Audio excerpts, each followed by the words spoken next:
Nesse dia eu estava de plantão no IML Central da Teodoro Sampaio e recebi os corpos das duas vítimas. Eles chegaram para a senhora como sendo desconhecidas e eram 2 corpos em putrefação que foram encontrados no parque, né, do estado. E a senhora sabia que elas eram possíveis vítimas do maníaco? Então, a princípio não, mas a posteriori sim.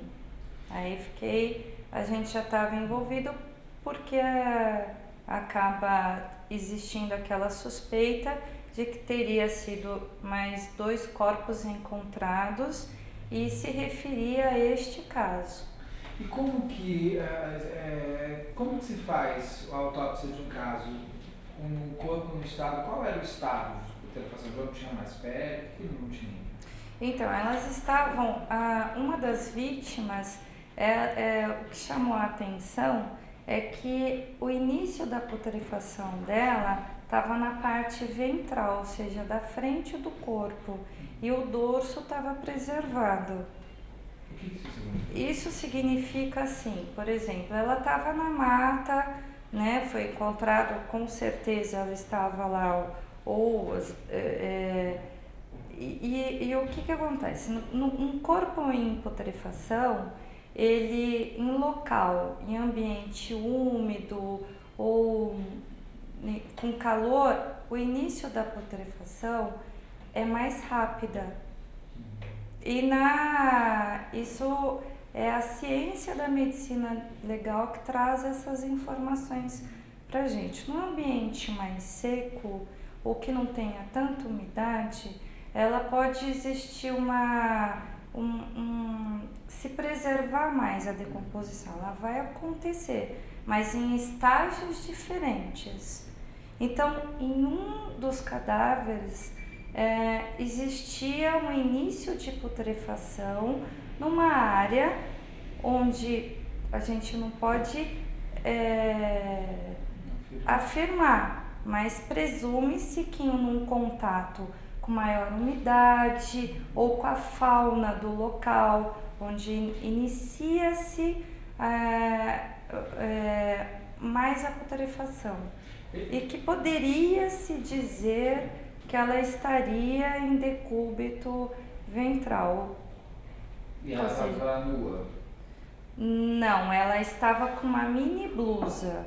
Porém, como ela já estava num estágio avançado de putrefação, onde a estimativa de morte dela era de 90 a 120 dias, então ela já estava assim, não era mais possível fazer a identificação através da visual, porque ela não tinha, já estava todo esqueletizado o crânio, existia parte do tórax também, inclusive as 2 vítimas da qual eu necropsiei naquele dia. As 2 estavam no mesmo estado? As 2, uma um pouco menos, uma tinha vestígios da fauna local, ou seja,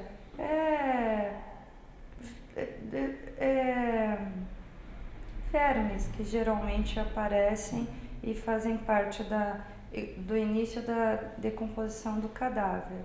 Então, uma delas existia e era essa que estava com maior parte da decomposição em decúbito ventral, na parte ventral.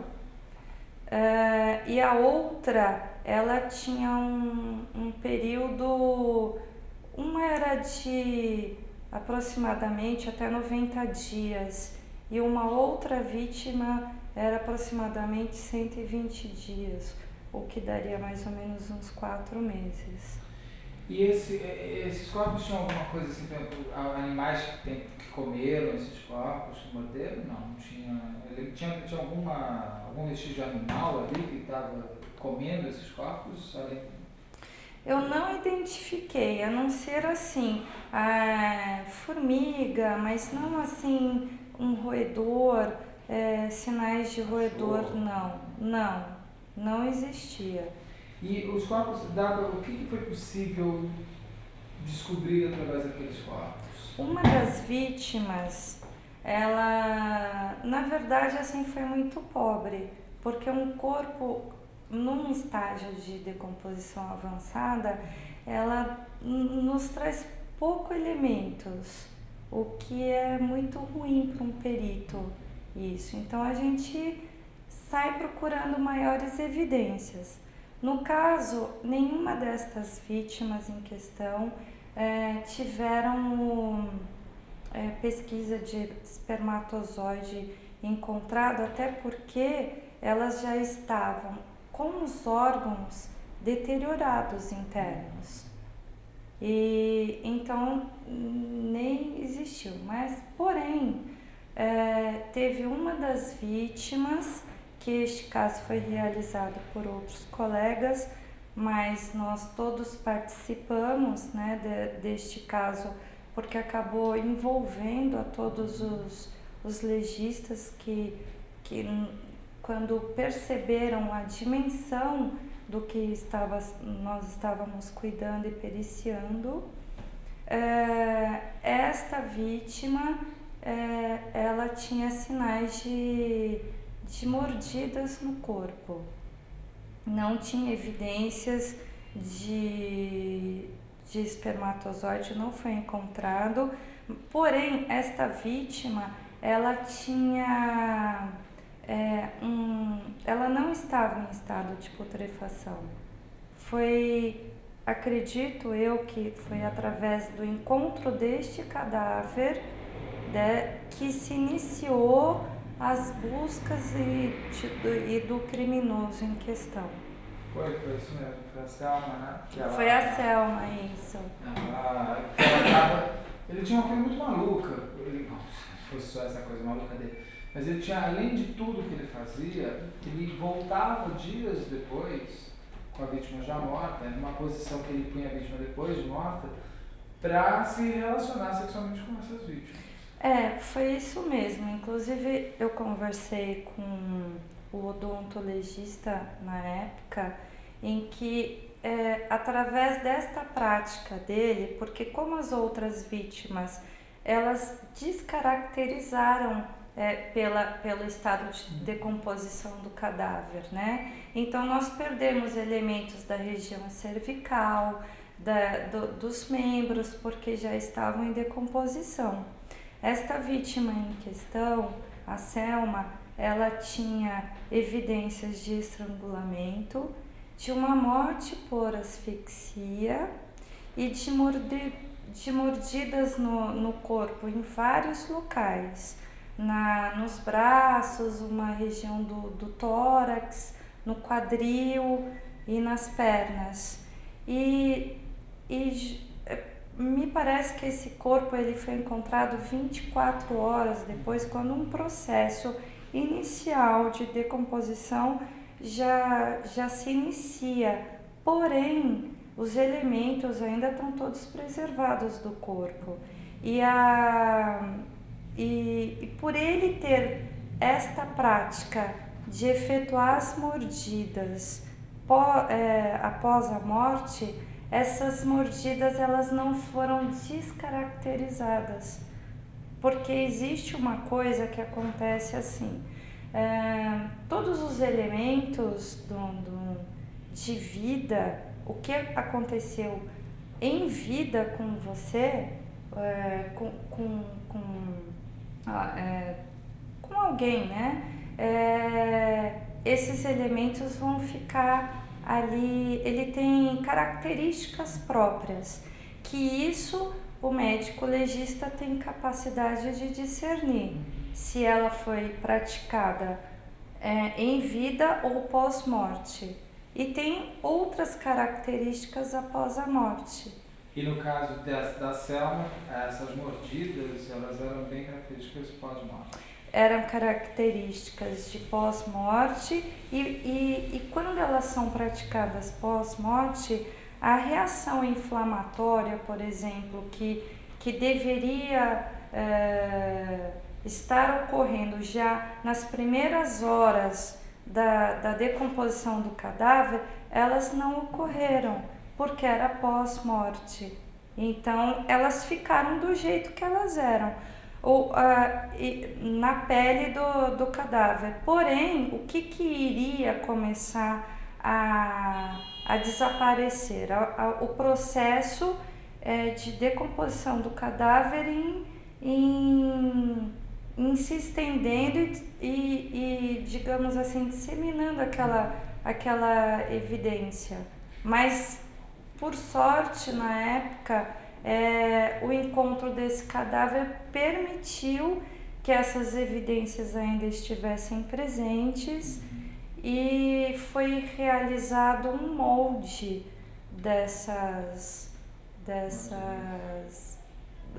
do sinal da mordida e no caso do suposto assassino, né, que era o Francisco, aí foi realizado também um mapeamento dentário e ali feito um confronto através de técnicas, que isso a perícia pode explicar melhor, que foi realizado no laboratório do IC, mas bem interessante. A gente gravou, né, com o odonto, ele conta, ele fala, esse é um dos elementos mais fortes que fala. Exatamente, que foi, na verdade, o que acabou conseguindo evidenciar e chegar no criminoso. No meu caso, existiam sinais indiretos.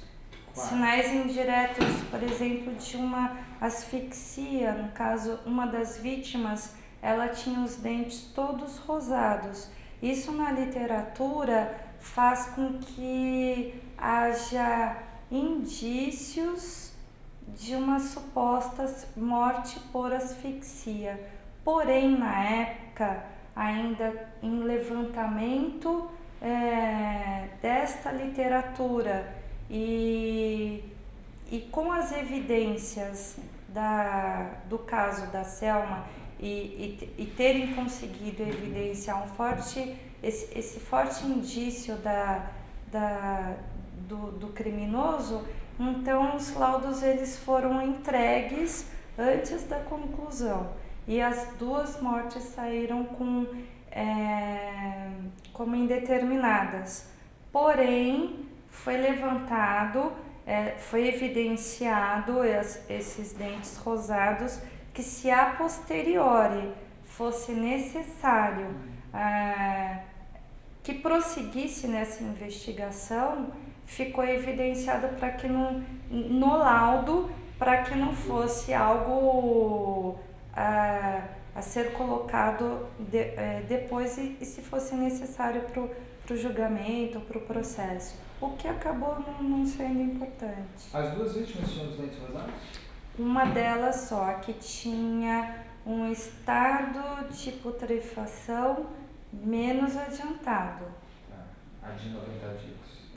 Menos de dava em cerca de 60, 90 dias. A outra, que já ia de 90 a 120 dias, já não estava com essas evidências. Como foi feito o reconhecimento dessas duas vítimas? Conseguiram chegar aos nomes delas? Conseguiram. Teve um trabalho para isso, porque daí depende de várias... tinha uma das vítimas que, apesar do estado avançado de putrefação, né, de decomposição do corpo, ela tinha preservação dos dedos, das unhas. Inclusive estava com as unhas compridas, isso está descrito no laudo. Então, através de uma técnica que também os peritos, que no caso é o datiloscopista, realiza, eles conseguiram chegar na identificação de uma das vítimas. E a outra vítima conseguiu? E a outra vítima, que se não me engano foi a Patrícia, eles acabaram chegando a evidenciar pelos pertences. mas existem provas de DNA que também é confirmatória. No caso que quando não se consegue chegar a evidenciar, por exemplo, pelas digitais e nem pelo reconhecimento dos parentes, que neste caso não seria mais possível, porque elas já estavam com a face toda esqueletizada, parte do tronco esqueletizado, então tinha mãos, partes de mãos, das pernas, mas assim, bastante, é difícil uma vítima assim, parentes reconhecerem, acho que você sempre vai ter dúvida e não dá para ter dúvida, né? Essa moça, a Patrícia, assim, ela foi reconhecida pela roupa, porque foi encontrado para dela também um saco, a sacolinha onde ela tinha, porque ele falava para as meninas levarem umas roupas para fotografar. Bom, ele era muito manipulador, porque eu não sei como as meninas caíram nessa história, mas tudo bem.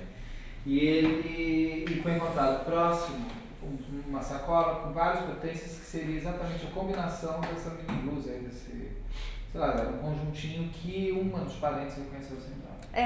O que eu evidenciei é que existia mini blusa, mas não existia o restante. Então é como se elas estivessem despidas, porque às vezes isso pode vir junto com o corpo, né? E na outra vítima estava sem vestes. Cabelo tinha alguma coisa? Tinha parte de cabelos, porque o cabelo é uma das, apesar da esqueletização, né, do cadáver, que faz parte da decomposição, a cabeleira, ela permanece intacta. Então, desde que ela seja numa das vítimas, sim, que até tinha cabelos crespos, é descrito isso em laudo. Na outra, não. Mas, possivelmente, este material pode até ter ou permanecido no local, ou às vezes algum bicho leva também. Ou seja, os carecas que acham que todos ficaremos carecas iguais, não é uma bobagem, não é verdade. Doutora, tem como saber se elas tinham sido abusadas sexualmente? Não tinha esta evidência, pelo menos dos casos que eu participei. Ele também tinha uma coisa, qual eu tenho conhecimento, assim, me parece. Ele não abusava delas vivas, não abusava delas mortas, porque ele primeiro tinha problema de ereção, tinha problema de fimose e tinha vergonha. Então ele, com as meninas vivas, ele não conseguia fazer nada. Então, mas será que é até uma curiosidade que eu tenho, porque será que essa pessoa, ela tinha ereção? Será, né? Porque nenhum encontro, por exemplo, da Selma, não foi encontrado vestígios de espermatozoide. As outras estavam num estado avançado de decomposição do corpo, e onde essas evidências ficaram prejudicadas. Mas, porém, na Selma, não. Então, será que ele conseguia estuprá-las pós-morte mesmo assim? Será?